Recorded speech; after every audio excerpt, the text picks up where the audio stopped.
नमस्कार, मी लतिका। आज मी तुम्हाला झटपट असं अननसचा शिरा बनवून दाखवणार आहे। त्यासाठी बघा, एक वाटी भरून गच्च बारीक रवा घेतलेला, मोठा जरी असेल तर पण चालू शकतं।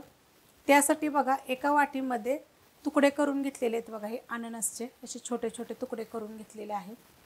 आणि ह्या मोठ्या वाटीमध्ये ही छोटी वाटी आणि मोठी वाटी भरून गच्च बघा हे तुकडे घेतलेले आहेत अननसचे। गोडीप्रमाणे साखर घ्यायची, सेम वाटे आहेत, फक्त ही थोडी बारीक वाटी। ह्या तिन्ही वाटी सेम आहेत।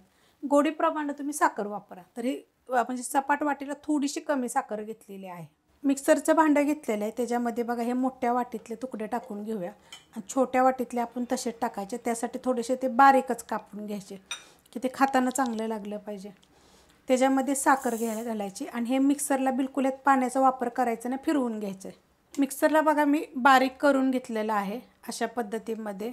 कढई गरम करत ठेवली, त्यामध्ये आपण तूप टाकून घेऊया। तूप तुमच्या आवडीप्रमाणे थोडंसं कमी जास्त जरी केलं तरी चालेल। मी 6 ते 7 चमचे टाकणार आहे, हे छोट्या आकाराचे। जेवढं शिऱ्याला काय होतं, तूप असेल ना तेवढा शिरा चांगला लागतो। तूप टाकलेलं आहे बघा, छोट्या आकाराचे 6 चमचे टाकलेले। अजून जरा जास्त टाकलं तरी चालेल। खूप सारे असे कमेंट येतात की आमच्याकडे जर तूप नसेल तर तुम्ही तेल जरी वापरलं तरी चालेल। आता हे तूप गरम झालेलं आहे, ह्याच्यामध्ये आपण हा रवा टाकून घेऊया। गॅस आहे मीडियम, आणि मीडियम गॅसवरच आपल्याला ह्याला चांगलं खरपूस भाजून घ्यायचे। मस्त असं बघा गोल्डन कलरवर मी भाजून घेतलेलं आहे। एकसारखं मीडियम गॅसवर, बारीक गॅसवर जरी भाजला तरी चालू शकते, पण असं हलवून हलवून छान असं भाजून घ्यायचं। मस्त असा भाजला जातो बघा। गॅस करणार आहे एकदम बारीक, कारण की मीडियम गॅसवर हे भाजून घेतलं होतं। ह्याच्यामध्ये परत 2 चमचे मी तूप टाकणार आहे। बारीक करायचं नाही तर आपण साईडला जे लावलेला आहे ना तो मग साईडला गरम झाल्यानंतर जळून जाईल, त्यासाठी बारीक करायचं। ह्याच्यामध्ये बघा बदाम, काजू घेतलेले आहेत ती, आणि मनुके घेतलेले आहेत ती। तुमच्याकडे जे असेल ते टाकलं तरी चालू शकते। बारीक गॅसवर हे एकदम आपल्याला चांगलं भाजून घ्यायचं आहे। मस्त असं बघा भाजून घेतलेलं आहे, कलर एकदम छान असा आलेला आहे। आणि तसं जरी नाही भाजलं का नाही तर रवा गरम असतो, त्याच्यामध्ये असं 1 मिनिटभर असं चांगलं भाजलं तरी पण भाजलं जातं बघा। मस्त सगळं भाजलं गेलेलं आहे। आता आपल्याला ह्याच्यात टाकायचे ही अननसाच्या आपण बारीक फोडी ठेवल्यात, एकदम बारीक करायच्या।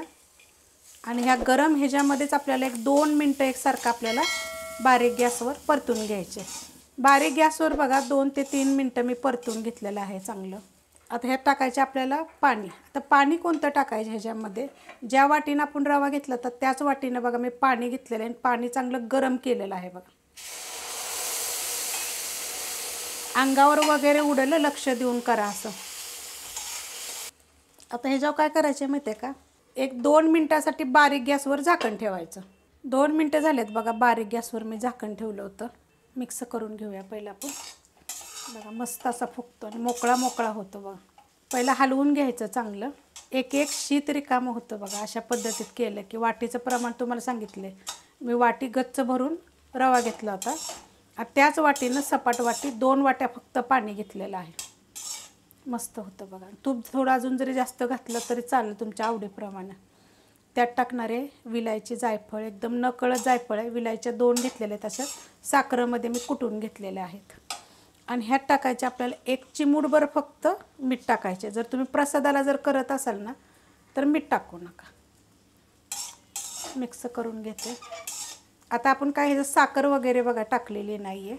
आता साखर टाकायची। साखर हे बघा बारीक करून घेतलं होतं आपण, छान असं झालेलं आहे। तुम्हाला पाहिजे तर तुम्ही कलर पण टाकू शकता बरं का, मी काय कलर वगैरे वापरलेला नाही आहे ह्याच्यामध्ये। मिक्स करून घेऊया। गॅस बारीक आहे, गॅस बिलकुल मी वाढवलेला नाही आहे। मिक्स करून घेतलं आहे बघा। अशा पद्धतीत केलं का नाही तर एकदम छान होतं, मस्त असं चवीला होतं। पूर्ण असं बघा मिक्स असतं, गाठी वगैरे काही होत नाहीत बघा। आता आपल्याला करायचं गॅस मीडियम, बारीक जरी ठेवला तरी चालेल। आपण आता पाणी वतताना बारीकच होतं ना, पहिला बारीक केला तरी चालेल किंवा मीडियम जरी केला तरी पण चालू शकते। तर बारीक गॅसवरच मी आता हे 5 ते 7 मिनिट झाकण ठेवायचं। झाकण ठेवलं होतं बघा बारीक गॅसवर, बघा मस्त असं झालेलं आहे बघा, एकदम मोकळा। हे बघा अशा पद्धतीने। हा मोठ्या बर्नेलचा असल्यामुळे मी तुम्हाला सांगते बघा, बारीक गॅस खाली वगैरे जरासुद्धा लागत नाही। आणि ही जी कढई आहे ही काही नॉनस्टिकची वगैरे नाही आहे बघा, एकदम मोकळा मोकळा, आणि चवीला तर 1 नंबर लागतो बघा।